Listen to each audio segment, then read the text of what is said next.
This episode of Legends, the series, is brought to you by these fine companies.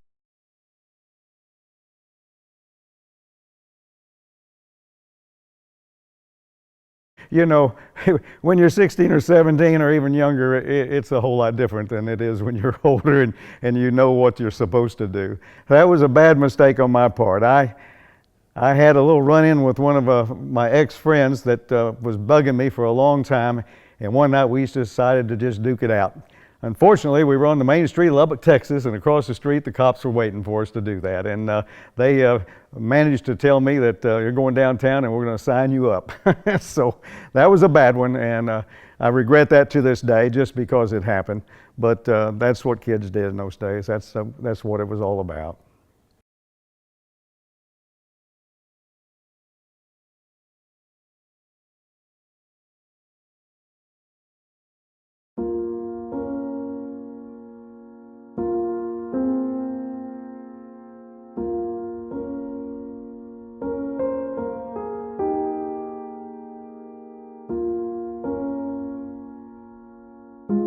Well, I was a probably I'd like to say a good child, but I was rambunctious. I was always going forward full speed.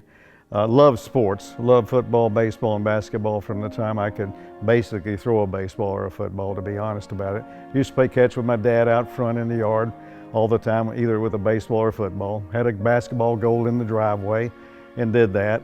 And played all those sports through junior high school and then football through high school.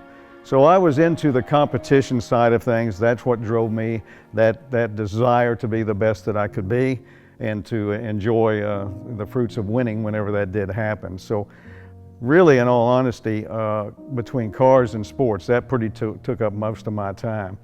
I didn't get in much trouble. I was in pretty good shape most of the time. I only remember being grounded one time. That was it. So, but I had a tendency probably in those early days to we had some fisticuffs from time to time. It was, pretty aggressive type person, and that's the way it was, and that kind of continued through life. Not the fisticuffs, but being aggressive, trying to be ahead of the game, so to speak.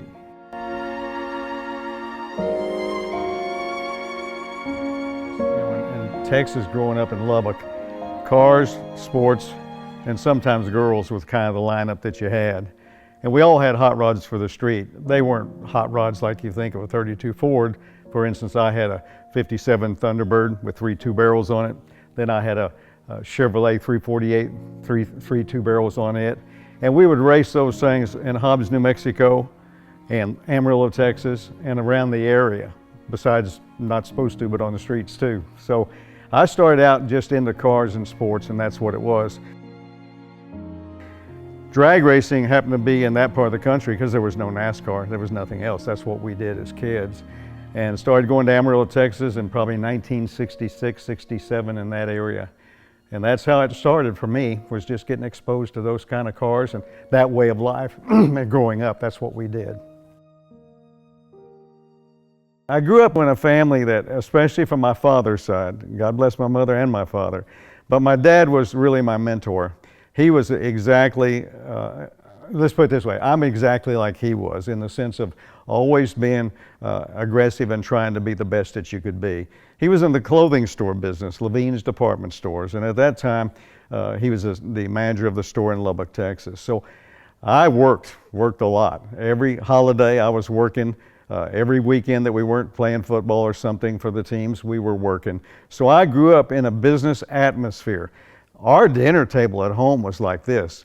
How much did you sell today, Kenny? What'd your tickets look like? Did you have a good day or a bad day? In those days, you wrote up all the tickets, and there were 50 in a book. And if I could go through three or four of those books on a Saturday at Lavines, that was a great day. So I learned the whole business side of that from my father and being exposed to that. And my father always taught me two or three things that I've never forgotten to this day. One is, always give the customer more than they pay for. So that traveled through my whole entire life, still to this day. The customer's always right, period, if, ands, or buts about it. And always be on time, never be late. And those were the things that he taught me the most of. But the one about give the customer more, really came through my whole life through the wrecker service that I had in Dallas, Texas, the Chelsea Street Pub restaurants that I had in Texas and other locations, and then certainly with Budweiser and Lucas and Copart and Mac Tools and all those people through the years and all the sponsors that we had. So I learned all that business from him, and I'm so blessed, to be honest, to be raised that way. I mean, I kind of knew what direction to go from the time I was 15 or 16 years old when it came to business.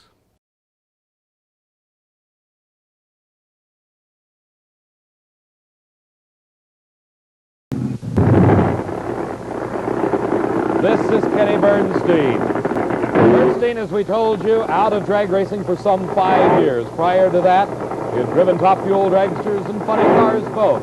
Playing out for about 5 years, starting his own business, becoming a very successful independent business. Started in top fuel. I actually started working for the Anderson brothers in Dallas, and just as a gopher. And then Vance Hunt gave me a ride one Wednesday night at Green Valley. And then after that, I started driving. I drove for a lot of people in Texas. I drove for the Anderson brothers, the Carroll brothers, Prentice Cunningham, Randy Pumphrey and his group out of Lubbock, Texas, and those were all dragsters. But as you know, in the 70s, the funny cars became the hit. They became the way to go. They were getting paid to go to the racetracks so that they could survive that way. And Ray Alley, a great friend of mine, God bless him, he had 2 cars out here on the West Coast, and he sent one of them back home with me, and we put one of my friend's engine in it and went funny car racing, and that's how it started. I basically looked up one day and said, what are you doing? You're not making any money, and this is a very expensive sport even in those days. And I didn't see a future there. I didn't see how I was going to find this major sponsor and be able to do what other guys were doing on the West Coast and some guys in Texas that were doing. And I said, you know, it's time to grow up. It's time to go to work and make a living and forget this. And that's when I started basically the wrecker service in Dallas. And I started with a partner, Mike Leverett, and we each had one wrecker. And then I bought him out a few months later when he decided that he didn't want to do it as much as I did. And then I sold it 3 or 4 years later, and I had 13 wreckers. So that was business, and that's what it is. And then I ran into the restaurant opportunity in Lubbock, Texas in 1973. And then I was off and running with the restaurants until 1979. I got the itch to go racing again, and a good friend of all of ours, Gene Beaver, came through Austin, Texas, which is where I was, and talked me into going to Indy and driving the LA Hooker at Indianapolis in 1977.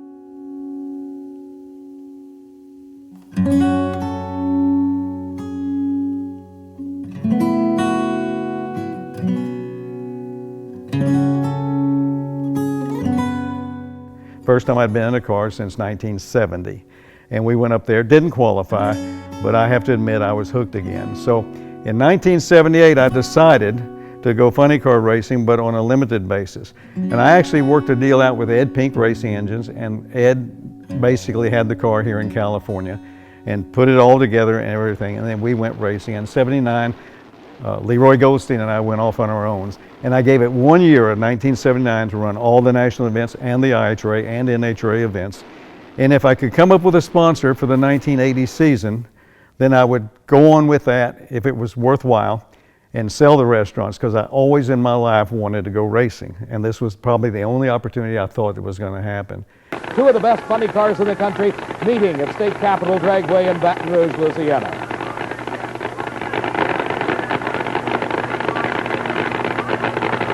The burnouts completed, both drivers approaching the starting line, concentrating on the Christmas tree, trying to eke out that little bit of advantage at the starting line that may put them ahead at the finish line. Let's watch.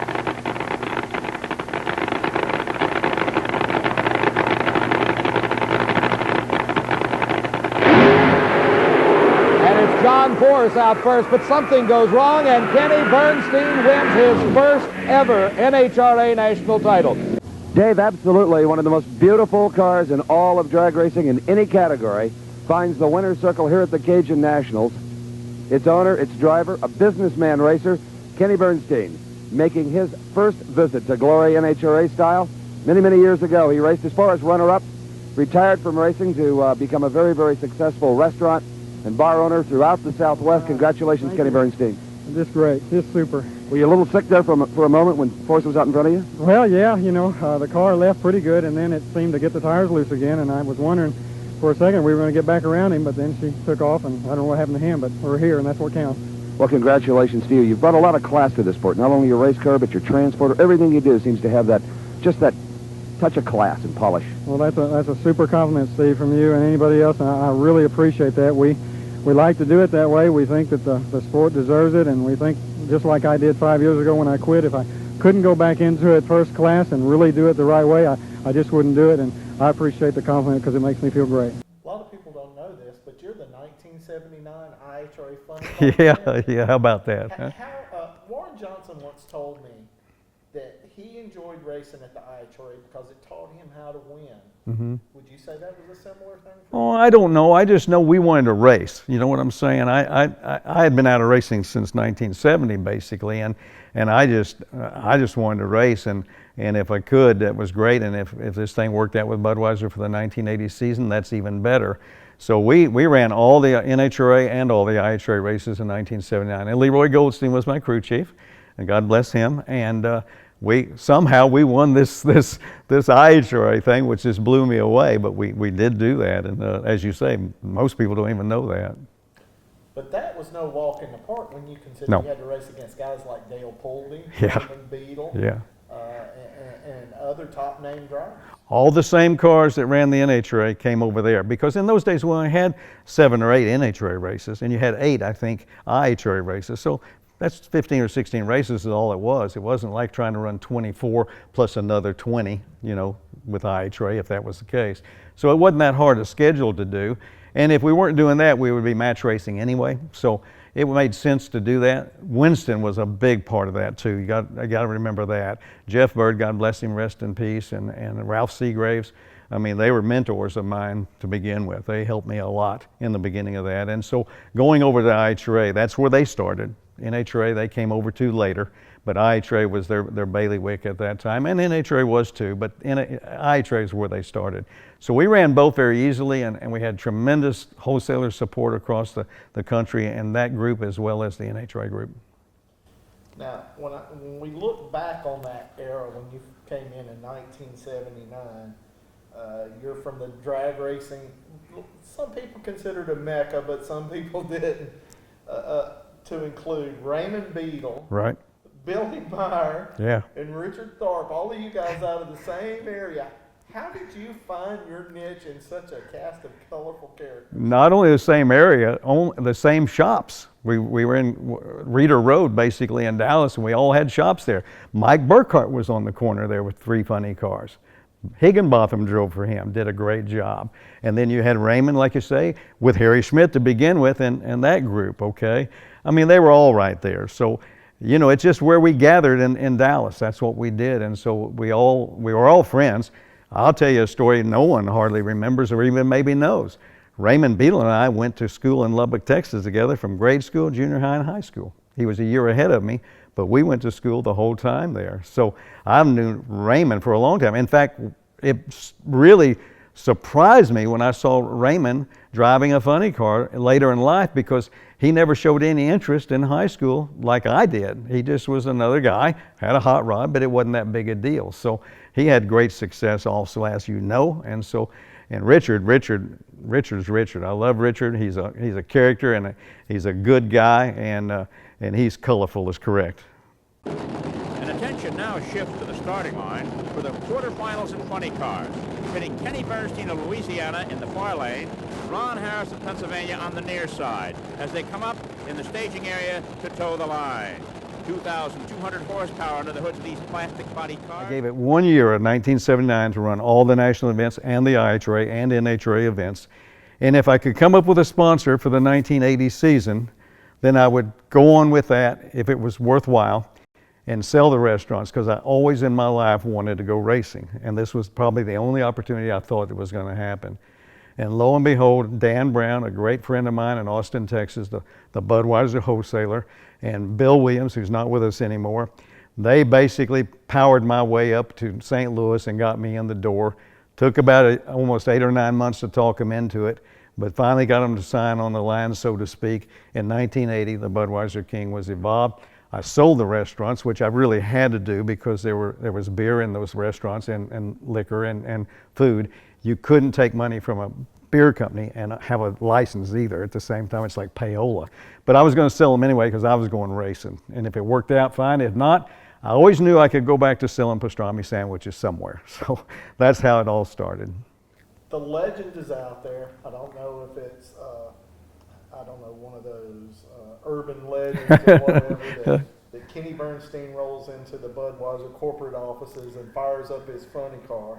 First off, before we go into this, did that happen? Well, so to speak, it did. The firing up part did not. I had been going to Budweiser for quite some time. Dan Brown took me up there, like I said, to start with. And then I was on my own. I had the connection with a gentleman named Jack McDonough, who is in charge of all brands of Anheuser-Busch. Just a sweetheart of a person and a very good friend, as it's turned out. And I met with him, and I'd been there 4 or 5 times, and they finally told me in the middle of the summer of 1979 they weren't going to be able to do anything for the 1980 season. And I said, Jack, give me 10 more minutes is all I ask you, and then I won't bother you till next year, and I'll come back again and try again. He said, all right, come on up here.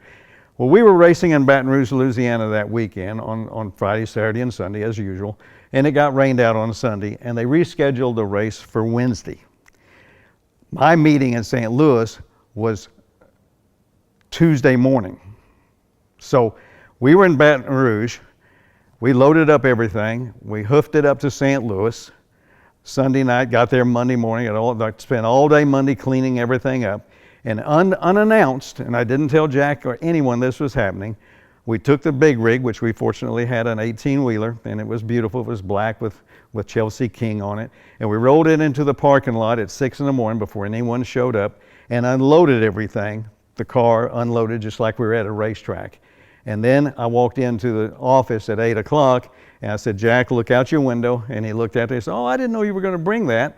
Now, you got to remember, in those days, we didn't have videos to show them. We had pictures. That's all we had. But until you saw it in person, you wouldn't have realized the real investment that was there. And I knew that the only chance I had was to show them I wasn't just some kid running up here trying to get some money. I had already made a tremendous investment into this sport. And when he saw that, he said, let's go look. And everybody from the office went out and looked. And at one time, there were 300 or 400 people out there looking at this display, which we didn't even know what a display was in those days, but it was a display, as it turned out. And that sold the deal for the 1980 season. That opened the door for us. Jack was really is a smart man, and was smart then, of course. But Jack looked at all that stuff, and he saw this gigantic truck, 18-wheeler, just like a beer truck, basically, and a race car, and he says, man, I can put my name all over that stuff, all over you, and I can't do that in the NFL or in baseball or in basketball. He said, this is great. And so that's what sold him, was he saw for the first time what kind of signage opportunities there were.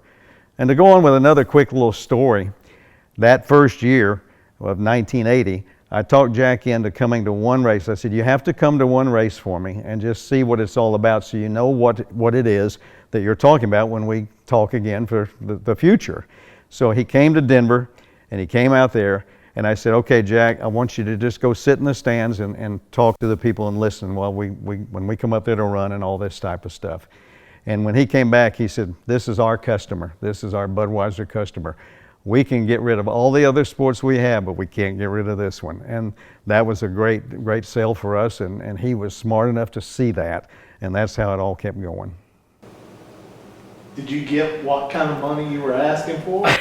Well, I'll give you the numbers on the first deal I got with him in 1980. It was a whopping $25,000. That was it, from St. Louis, 25 grand. Now, you got to realize I just sold the restaurants, okay? So I had some money. Didn't have a lot, but I had some money to go on and give it a try. But then I said, here's what I'm going to do, Jack. I'm going to contact the wholesalers across the country where we race. I'm going to see if I can't get them to participate with us. Will you cap their money? And he said, yes, every district and every area has a cap, meaning that if the wholesaler puts in $2 grand, they'll match that $2 grand for advertising. So it's a cap. so you might have 4,000. We were able to get 14 wholesalers across the country to participate, and we raised $4,000 from each one of those wholesalers, and that made it easier to go. And we only did that for the first year, and then I talked Jack into saying that's not fair to those guys. They're paying for what you should be paying for, and he agreed. But that's how it really got started. So we had the 25, we had about 150, give or take a few bucks from the other guys, and then out of my pocket, whatever it took. And I said, I'll gamble that we can make it work. Yeah, it looks like there's going to be a boycott of the Cajun Nationals for the funny cars. So Dallas Gardner and his lieutenants get to town like on Tuesday or Wednesday, and we have this meeting before the press conference, as I recall, Dens. And Dallas wants us to go to a printer shop and have Dinsey write a letter to the Spectator and print 10,000 copies that there is rumor there may be no funny cars at the whatever annual Cajun Nationals. However, we have Shirley Muldowney and Bob Glidden and Top Fuel Dragsters and Pro Stocks and Modified Eliminator and blah, blah, blah, blah. So Dens and I look at each other. And, you know, Denswood is what we call our company. Densmore, Earwood, get it? Denswood. So the Denswood philosophy in life is we have a stinking foot theory, we call it. Why would you tell people your feet stink? Let them find out on their own. There's a good chance they'll never know unless you tell them. So why would you tell folks your feet stink? How did the guy who is one of the more diplomatic people in drag racing, the more politically influential, how did you spearhead a funny car boycott and come out of this thing still a diplomatic person? The only successful boycott that's ever been done in professional drag racing. Well, I look back at that today, and you know, we just all stuck together, number one. We felt like it was important to do that. But it caused me a lot of pain that most people don't know. Number one, the fact that we had to do that wasn't the most pleasant thing in the world for anybody, period. And secondly, I caught some heat from St. Louis because obviously with Budweiser, that's important to them. The wholesaler got wind of it that we weren't coming. He wasn't happy, okay? The track operator, my good friend Norman Para Moose, he made sure the wholesaler knew about it, which I understand that. And so, you know, St. Louis called, wanted to know what was going on, explained it to them, and they said, look, from now on, we don't want you to be the spearhead of this. If it happens because it happens, you just stay in the background. We don't need to be out front. So I learned my lesson very quickly that wasn't the best way to do it for your sponsors. You're really not endearing yourself too much to them. And somehow I survived it all. That's all I can say. How hard was it to keep it unanimous within the group? It wasn't hard on that particular instant there at all. That one was pretty easy. It wasn't difficult. Everybody was in the same frame of mind. The same thought process was there. We didn't have anyone that really objected to it. It was just hoping that no one showed up. Knowing what you know from back those days when you were the leader of pro and everybody would scream, let's boycott, let's boycott. Yeah, no. How did you explain to those guys, this is not the answer? Yeah, well, that's exactly what I said. I said, this is not the answer. This is not the way to go. This is the worst thing that can happen. First of all, for those of us that all have sponsors, there will be tremendous repercussions, especially in today's age. Now, you remember, that was a long time ago, but even it was past the time we had troubles in Baton Rouge. And I just knew from what I had gone through on the St. Louis side, and they were good to me. They weren't mean or anything like that. But knowing that it affected my relationship with them or could have affected, it wasn't worth anyone in that room having to go through that. And I explained that to them. You don't want to do this. We need to find a different way to make this work. And that's how I did it. And that's how most guys, the good business side. And I always told the pro people, always, my words always in every meeting that I ever had was, I don't want you to think about your own agenda today. Think about what's best for drag racing today. What can we do to help this sport survive? And what can we do to make it better? Don't think about what it is for your agenda, how you want to beat everybody, and manipulate the rules to your side of the street. They can't have that. And if I see that going on, we'll stop and talk about it right then, because it's not the way it is. This group is to help the sport and help us be stronger in the sport by trying to work with everyone to make it better.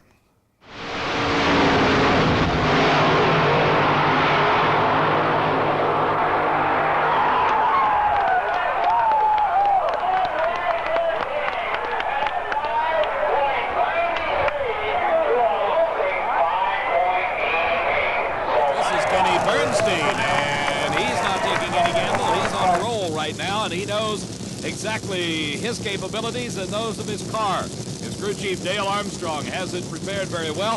As we watch him, Kenny into the pre-stage light first in the left-hand lane. Then Garth Widdison pre-stages in the right lane. They're both sitting and waiting. Garth coming into the staging. There's Bernstein, and it's a green light for both cars as they streak away from the starting line. Again, Bernstein was away first, and look at the power on the top end of the quarter mile. One of the major moves in bringing in Dale Armstrong to be your crew chief. Mm-hmm. And of course, there's the word, oh, he's getting paid, what, $250,000 and all that. Not in the beginning. Not in the beginning.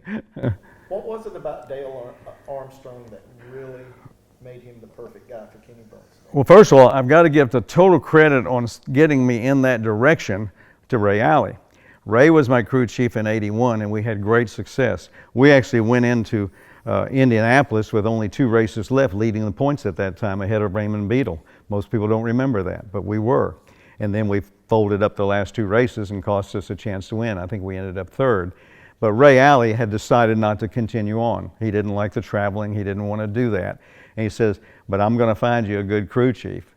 And so I said, great. And so he came back about 2 or 3 weeks later and says, I think I've got your man if I can talk him into coming over here. And it's Dale Armstrong. And I said, oh man, yeah, that would be great. But I said, he's a driver. I mean, he likes to drive. I said, why would he do that? I didn't realize Dale was more mechanical inclined than ever as a driver. He was a great driver, but if he could build something, he'd build it rather than drive. But anyway, Ray got it started. I met with Dale, and Dale and I talked, and Dale says, this speed racer with Case is not going to go on. There's not enough money to do this. And I just enjoy mechanicking as much as I enjoy driving. And I says, great, let's do it. And that's how it came about. The 8 drivers that have attracted this huge crowd here today have been competing for this privilege all season long. At the past 9 NHRA National Championship events, a careful record has been kept as to how all funny cars qualified. At the end of qualifying, the drivers receive points depending on how they performed. Well, so much about how the drivers got here. Now let's learn more about the machines they'll be competing in today. And to handle that chore, a fellow who knows, well, maybe even a little bit more than I do about this sport. He's a 2-time funny car national champion, Kenny Bernstein. Thank you, Steve. And you're absolutely correct. These are outstanding race cars. Well, it all started out a little rough for us, as you remember probably. It was pretty tough, and we didn't do good in '82. '83 we got a little bit better, and '84 a lot better, and then finally we took off. But I struggled pretty hard at the time, and bottom line is that Dale, the great thing about Dale is, and it was, he was a tremendous thinker. He also, we were at the time when there weren't much rules involved on funny car racing, so you could do just about whatever you wanted. And I fortunately had the guy that had the will and the brains and the power to see into the future on how things should be run. As far as helping as a driver, I struggled really hard there because 2 things. One, the way we were running the race car, he was trying to run the race car. And 2 was it had taken my confidence away too at the same time. So I made some bad mistakes in the car periodically, but some of it was because I knew what the car was fixing to do to me out there, and I was jumping the gun. Bottom line is, here's how it all came down. I ended up, I think it was in '83 or maybe '82, but probably '83. I'm not sure which one. We were struggling. Car was shaking hard all the time. So I started short shifting it, meaning shifting early ahead of the shake. And of course it wouldn't run as good, and that's when he put the yellow light on the back, or the red light on the back to see when I shifted, because we didn't have computers in those days. So he wanted to know where I was shifting all the time, and then he was on me about that. You got to string it out, you got to string it out, you got to string it out. I said, I can't do it, it's going to go into a shake, it's going to absolutely turn around sideways. And he said, no, it won't, it won't. And then I'd do it and it'd turn around sideways. And so I kept trying. Then every once in a while it'd go down through there, you know, because it'd spin the tire and keep on going. Everything was fine. So I was in the hospital at Centinela with a bad neck problem at the end of the '82 or '83 season. I don't remember which one. And I had 2 ruptured vertebrae in my neck. And I was in there with Dr. Robert Watkins, a great friend of mine and a great doctor. And he said, your career's over, you can't race anymore. I said, what do you mean? He said, well, you've got 2 ruptured discs in your neck, and if you get those worse, you're going to be paralyzed. And he says, it's a lot like Burt Jones, the quarterback of the Indianapolis Colts, he had to quit for the same reason. I said, wait a minute, time out, we got to talk about this. I said, let me tell you about the kind of racing I do. I'm not in a circle track wrecking all the time and all that. And I explained it to him. He said, well, that might be okay. He said, we'll have to rehab you and get you back in shape on that. So we had a match race at Orange County Raceway on Saturday night, and I was in a hospital on Thursday, Friday, Saturday, and Sunday. And so I said, and we needed the money. We were getting paid $600 to come, to show up. And we had told him we would be there. I said, Dale, why don't you drive the car? Maybe with you driving the car, you can figure out what's going on with this thing, because I'm obviously not being able to tell you what's happening enough to help you with this.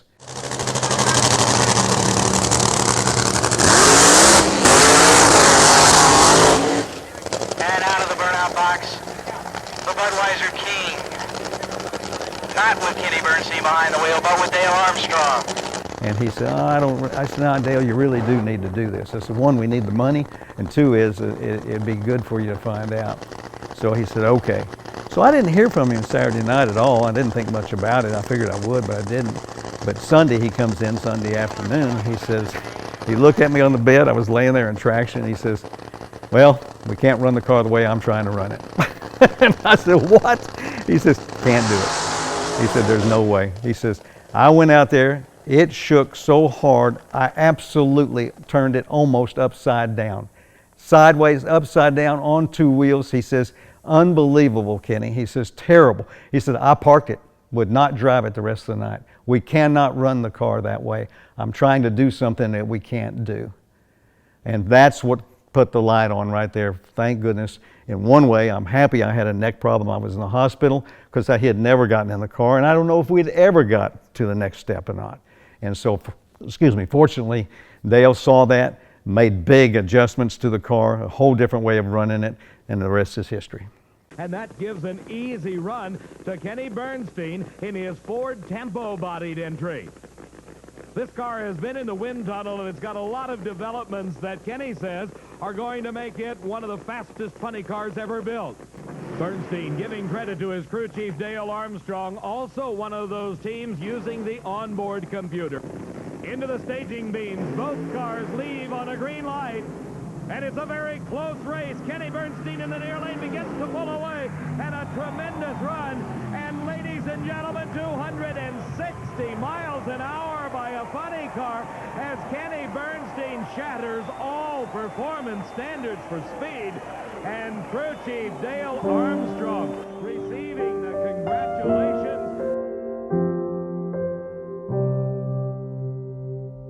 Dale one time told me, and I totally agreed with him, he said, we're a great team. You go get the money and I spend it. You took funny car racing to the next level with the Batmobile. Oh boy. and basically that probably ended the years of the recognizable funny car. Right. Is that a source of pride or a regret for you? Well, let's back it up a little bit first and talk about Dale, because this was all Dale's idea, which of course I was for it, because if it made us be more successful and win, sure, why not? So Dale tells me he wants to build his own body, and it will resemble a Buick. And he says, and we got to start from scratch, and it's going to cost about $300,000 to do this. And I went, oh, wow. Now you got to remember, in those days there were no specific rules on funny car bodies. They were pretty opened up. There was nothing there. So I said, yeah, let's do it. If they think this will be something that will be special, then yeah, why not? This is a chance we can do this thing. So I said, I'm in there with you. I said, we'll put it in the budget and just do it. So he started working on it. And about 7/8 of the way through it, he had it sitting over at the shop where he was doing all this work, at Davis's shop. And he says, well, you better come over and take a look at this thing and see what you think. And it was just a black body there, just come out of the plug, just come out of the mold. It had just got out of the mold and it was sitting up on sawhorses. And so I went over there to see what it was. I had not looked at it till that time. I went over there, I looked at that, and I said, you got to be kidding me. I said, Dale, what have you done? Oh, my goodness me, there's no way that this thing's going to be approved. I said, my goodness me. He said, well, there's no rules on any of it. And you're right. It didn't any more resemble any kind of funny car that had ever been built at that time. None. I said, well, all right, he says, you need to get NHRA down here and get them to see what they have to say. And I went, okay. I said, this ought to be interesting. They all came down to look at this. They walked up and they looked at this car, and I mean, they're walking around it, and I see them over in corners talking to each other and huddling. And then Dallas comes back and he says, Kenny, we got to go to lunch and think about this a minute. So I said, okay, see you later. I will be here. And he said, we'll be back in an hour or so. And I looked at Dale. I said, I don't know what to tell you, buddy. I said, this is a $300,000 investment. I sure hope we get to run it. But anyway, they came back an hour later and said, okay, we're going to approve this time, but you got 1 year.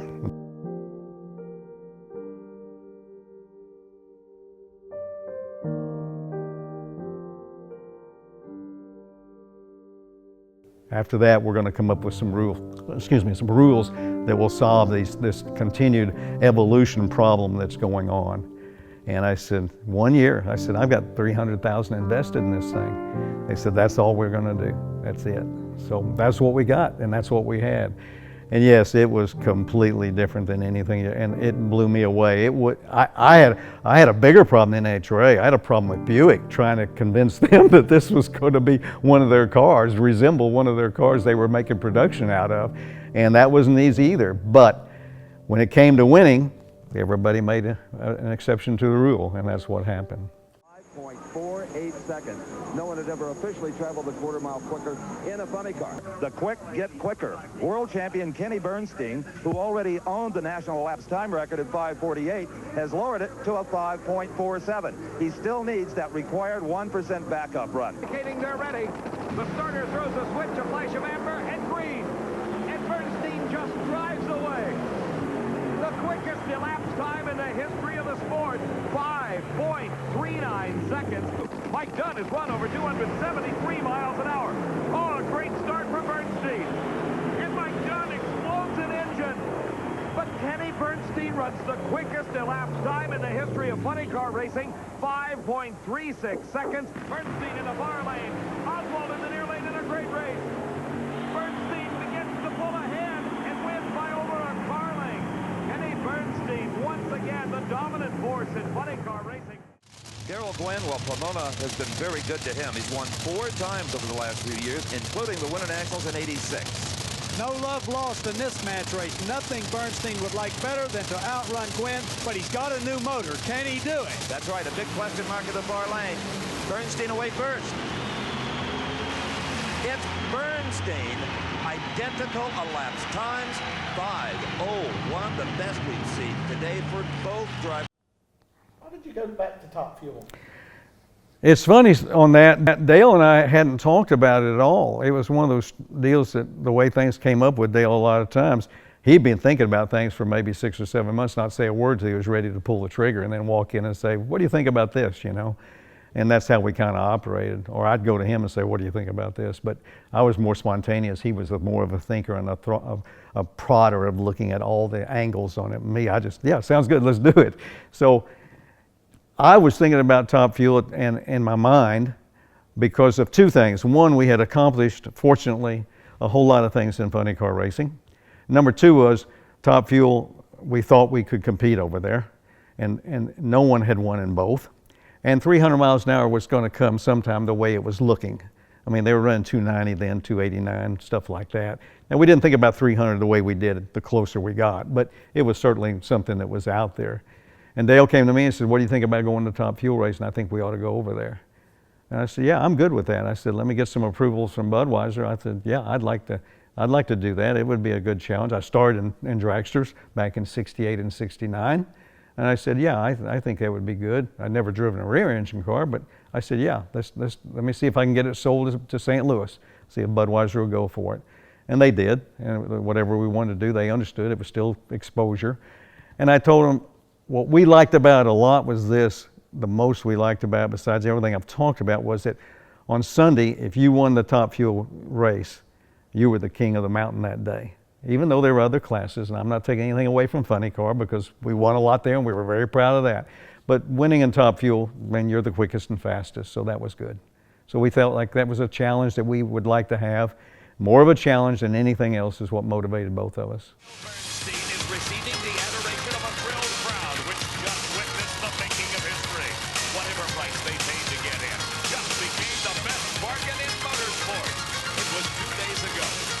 Bernstein staged his Budweiser Top Fuel dragster for the second pass of the day. Thundering down this venerable 1,320 feet, Bernstein posted the first ever 300-mile-an-hour run. Drag racing's final barrier had been shattered for all time. What a deal. I'm speechless. I mean, unbelievable.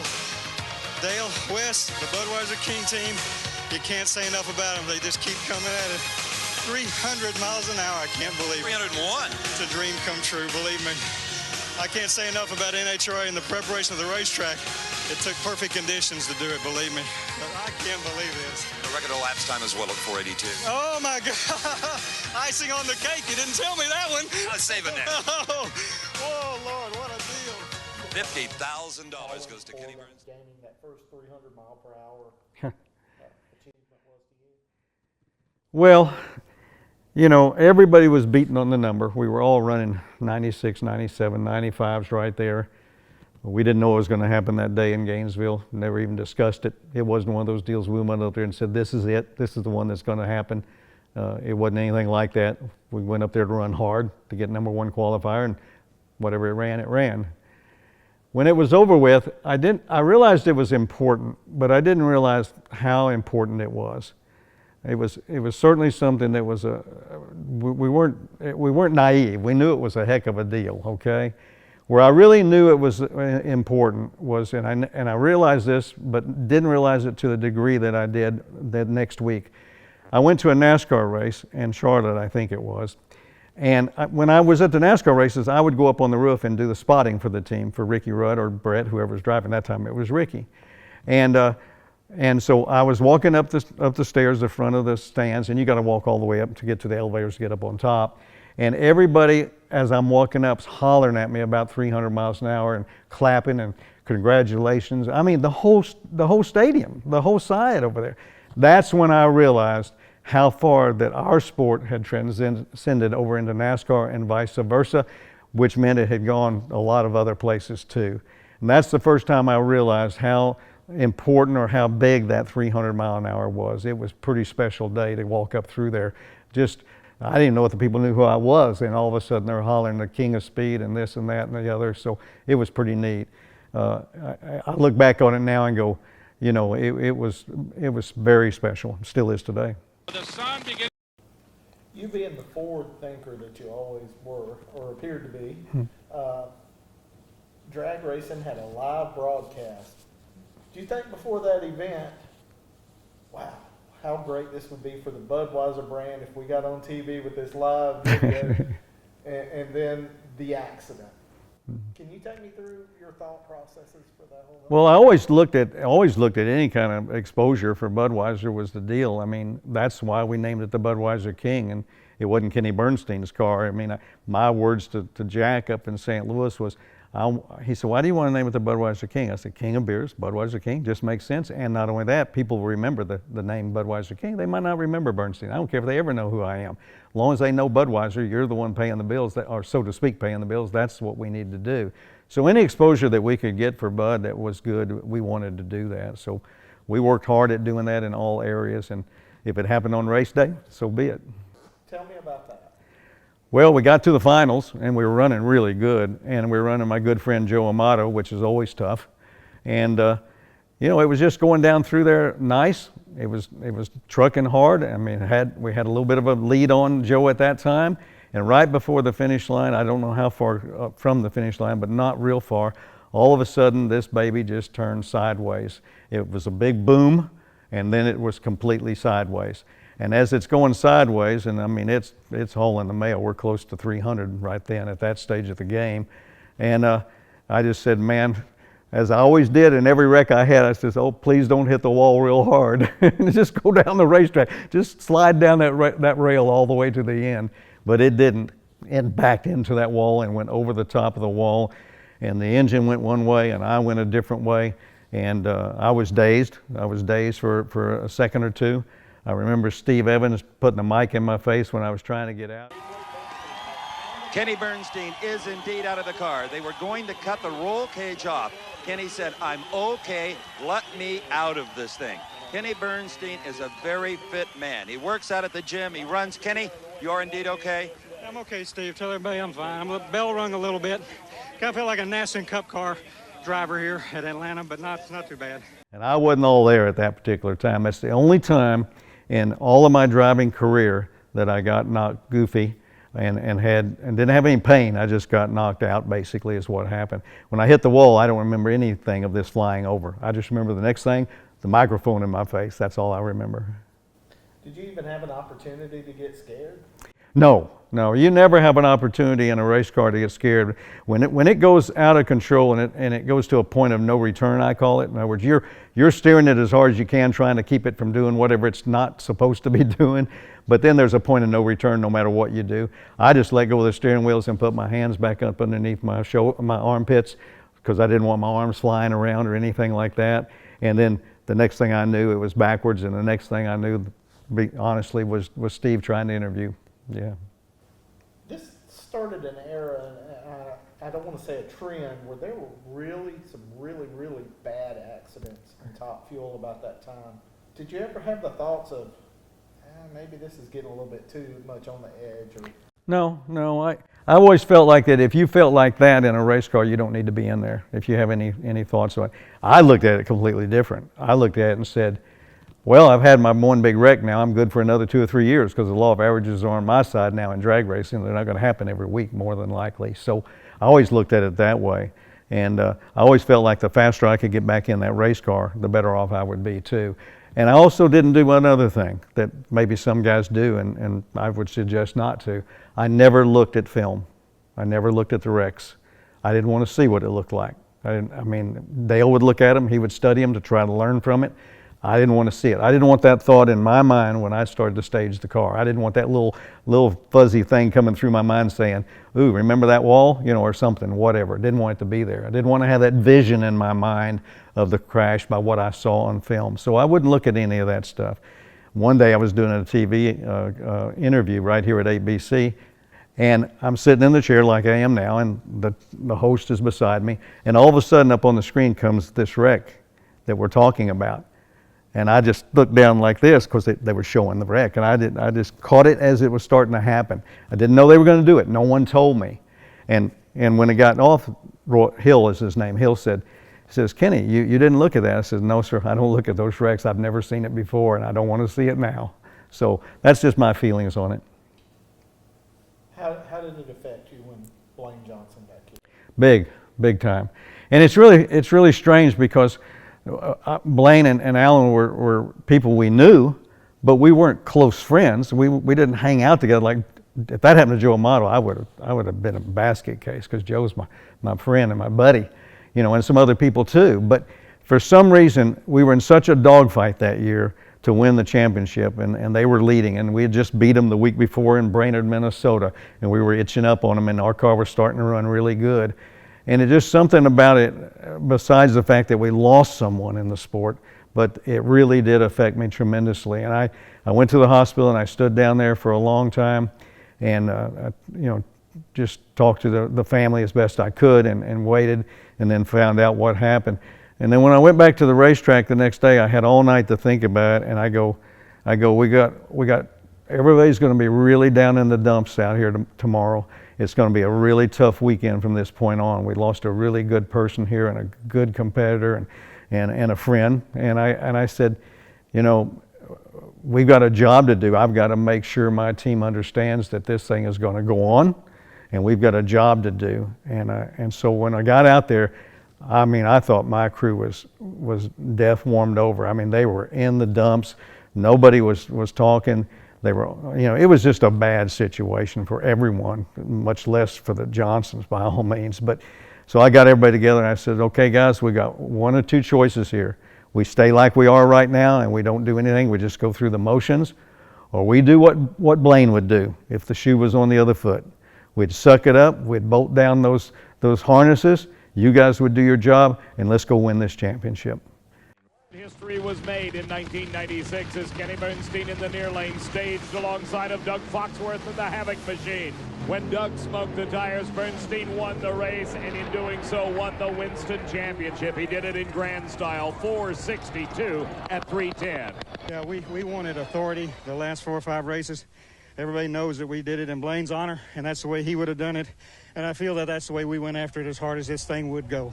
Was it tough on you to win a championship that many would say was Blaine's championship? Sure. It's never been a clean championship in my mind. That's why we gave him the trophy. That's why we gave the trophy to Alan Johnson and his family.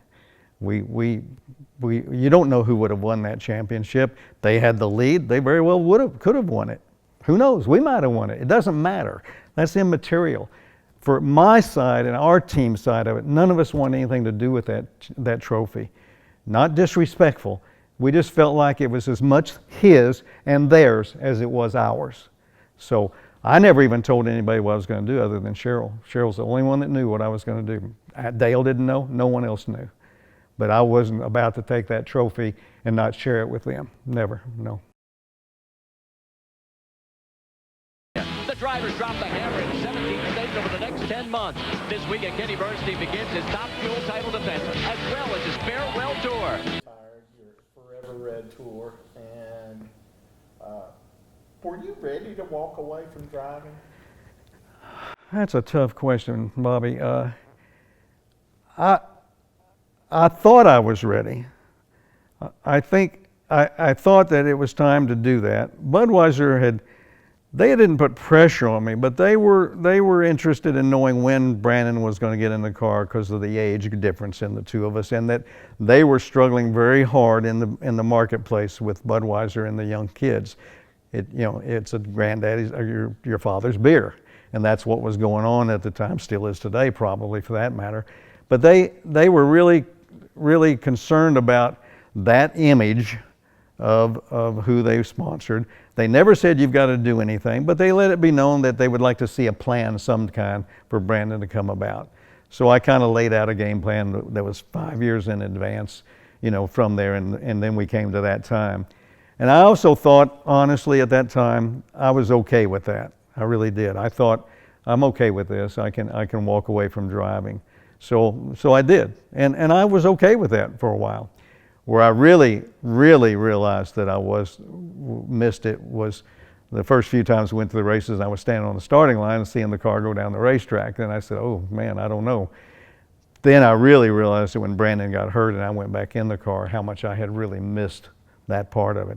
It's almost like I needed a break for a little bit of time right then to recharge all the batteries, and then when I recharged them and got a chance to get back in there, not wanting anything wrong with to hurt Brandon, but that's what happened, I was charged up again. And so that's the way I felt about it, yeah.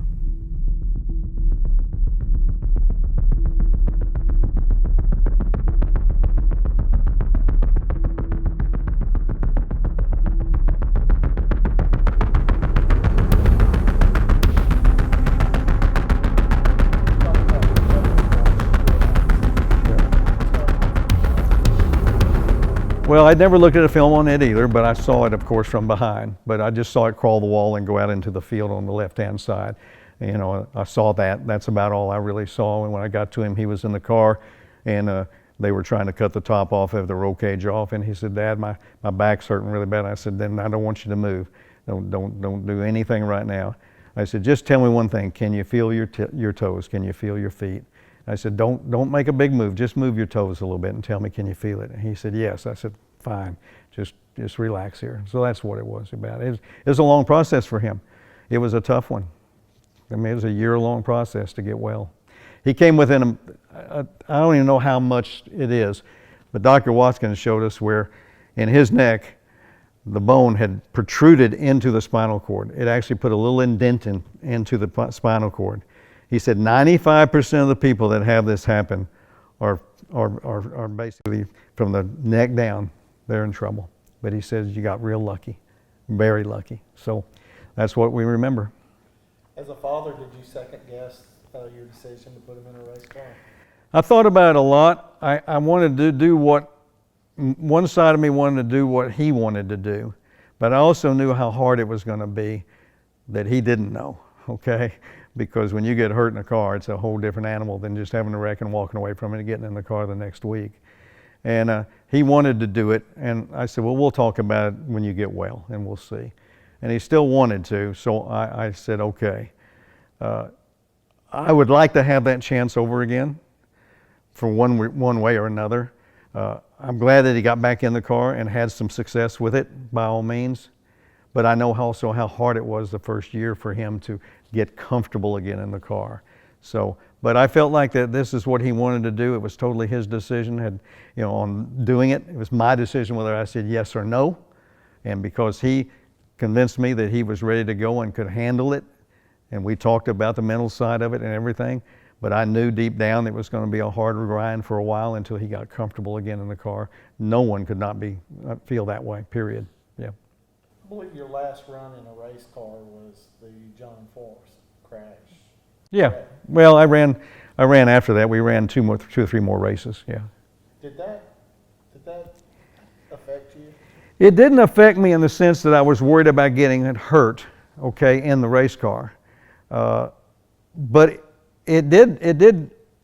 I had been thinking things like this for a couple of years, is that I love driving the race car and I want to drive it. But I also said, and to myself, I would say, if you get hurt in this race car and get paralyzed at this stage after 40 years of doing this, that's a pretty high, severe thing to take. And to strap Cheryl with to have to take care of you might not be the smartest thing in the world. What else do you have to prove? But I never had the thought that I wanted to quit, or that I wasn't supposed to be in the race car, or that I was fearful of the race car. None of that. That wasn't it. It was just the fact that at that stage of your life and that many years and that many runs down a quarter mile, if you got hurt now, that would be a shame. You wouldn't get to do the things that you really want to do when you do quit and retire. And those things you think about when you get older, basically, is what happens. You don't think about that when you're 20, 30, or 40, or 50. You don't think about it at all. And so I can't say that caused me that, but that may have said, this is enough. Not being afraid, just didn't want to have the chance of what I've just explained, of ending up in a bad position at that stage of my life, for the rest of my life, not being able to do what I would like to do. No golf, no exercising, no traveling, and Cheryl having to take the burden of taking care of you. So it had something to do with it in a roundabout way, but not a direct way. With that thorough explanation, would you race again? Yes. Yes, I would. And it is crazy why you think that, but it's true. I knew, I look back at it now, as we all do in everything we do in our life, and there's 3 or 4 things that I'd like to have a do-over on. You bet I would. But you can't. So that's okay. That's it. But people ask me that all the time. They said, "Would you miss it?" I said, "Only the driving, only the competition, only the driving a race car." I loved to drive a race car, period. If that's all I had to do, man, I'd have stayed in there till I was 100 if they'd let me. But, you think you can do it now and you think you'd like to do it, but the same thing would come up again in your mind. You say, Jesus, you're 70 plus years old. You're going to go out there now and hurt yourself? Are you crazy? But sure, I miss the driving part. Absolutely. Yeah, it was a blast.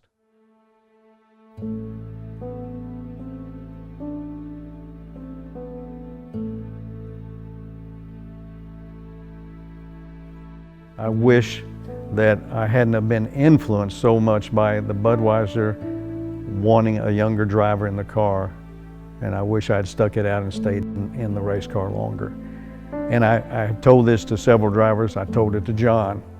I said, "Do you still like driving, John?" "Yeah, I like driving. I just don't like all the other stuff." I said, "But you like driving, right?" He said, "Yeah." I said, "Well, then do this. Make them tear the fire suit off your back."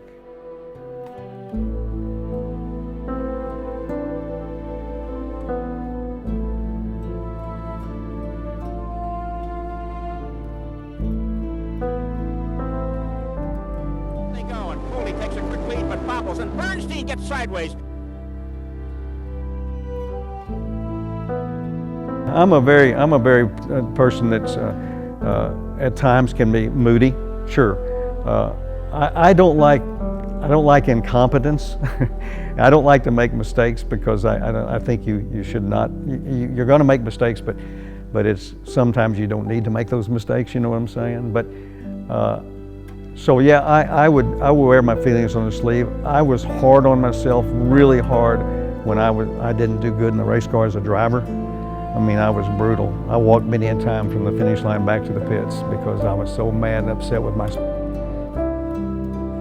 I had let my team down that had worked so hard all week and all that weekend, and because I didn't take care of my end of the deal, we didn't win or didn't get it done. So I was hard. I learned over the years how to get over all that. I was an honest person, straightforward, no gray areas, always on time, a good businessman, maybe a fair driver, better at the end, and that I love my sport, drag racing, as much as anything other than my wife, Cheryl. And I think that would probably be, if that was what it was, that's good enough.